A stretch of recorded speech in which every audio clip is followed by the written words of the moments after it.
Bonjour et bienvenue sur le plateau télé du Salon international de l'agriculture durable.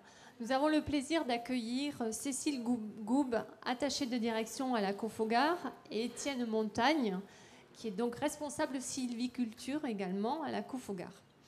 Donc, bonjour à tous les deux. Bonjour. Bonjour. Monsieur Montagne, pourriez-vous nous présenter l'organisme, donc la Cofogar, et ses missions? Alors, la Cofogar, la coopérative forestière garonnaise, est un groupement de producteurs qui regroupe des propriétaires forestiers. Au total, 12 000 propriétaires forestiers sont adhérents sociétaires à la coopérative. Et ils viennent y chercher des missions de service en matière de gestion forestière, des conseils, des travaux sylvicoles ou des travaux de mise en marché de leur production, puisque ce sont des producteurs de bois. Chaque jour, c'est à peu près 150 camions de bois qui sont livrés à des industriels du bois. Et sur le Lot-et-Garonne, la coopérative regroupe 1200, 1300 adhérents. Donc vous êtes un maillon essentiel. Voilà, et on travaille pas mal sur le pin, suite à la tempête Klaus, sur le peuplier, qui est de haute valeur sur la vallée de la Garonne, et également sur le bois de chauffage, de l'eau taillie, mais également sur une matière émergente qui est le bois énergie. Très bien. Dans le courant de l'après-midi, vous intervenez à la conférence Valorisation de la filière forêt-bois en Lot-et-Garonne. Donc, un pôle d'excellence rurale Alliance 47 a été créé en octobre 2010. Quelles sont ses missions? Alors effectivement, nous avons monté avec différents partenaires de la filière forêt-bois, à la fois les acteurs de l'amont et les acteurs de l'aval, un projet de pôle d'excellence rurale au dernier appel à projet. Donc on avait répondu en octobre 2010. On a eu les résultats là très, très récemment. Donc il est né d'un partenariat entre acteurs amont, acteurs aval et l'ensemble des entreprises qui sont motivées par la valorisation de la filière forêt-bois sur le département, avec deux objectifs principaux, valorisation bois-énergie et valorisation bois-matériaux.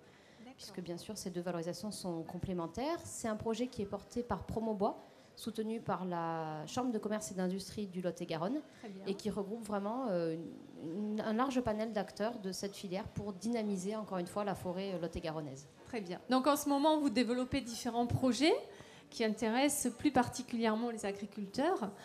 À ce propos, pouvez-vous nous présenter donc la culture spécifique des taillis à courte rotation? Alors, un taillis à courte rotation, c'est une plantation, alors aujourd'hui en eucalyptus ou en acacia, qui est planté et récolté régulièrement tous les 8 à 10 ans. Ce bois-là, il est déchiqueté et la plaquette forestière produite est destinée à alimenter des chaudières en substitution à des énergies fossiles. Sur le département émergent des projets importants de chaudières collectives ou industrielles et c'est une opportunité aujourd'hui dans l'exploitation agricole de positionner sur ce type de culture les terrains les moins agronomiquement riches, si vous voulez, hein, voilà, qui sont souvent en déprise. Concernant des résultats, est-ce que des premiers résultats semblent intéressants et encourageants pour les agriculteurs pour s'engager dans cette nouvelle culture? Alors oui, sur la culture de ce type, on a, par l'expérience papetière, où on a produit ce type de bois pour du papier, 30 ans de recul. Hein, ce qui est original vraiment dans cette culture-là aujourd'hui, il ne s'agit pas de planter des centaines d'hectares, hein, mais ce qui est original, c'est que c'est une culture qui peut être contractualisée dès la plantation, qui garantit le débouché et le prix aux producteurs. Et le deuxième point, cette culture... excusez-moi, j'ai oublié mon deuxième point. Au niveau rentabilité.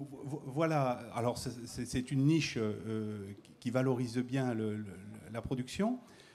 Culture qui garantit donc débouchés et prix, et puis également qui, dans le cadre de l'exploitation, peut permettre l'activation des primes européennes, des DPU, ce qu'on appelle. Le second point est revenu. Merci, voilà.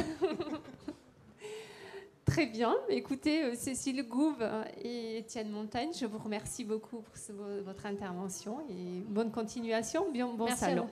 Merci.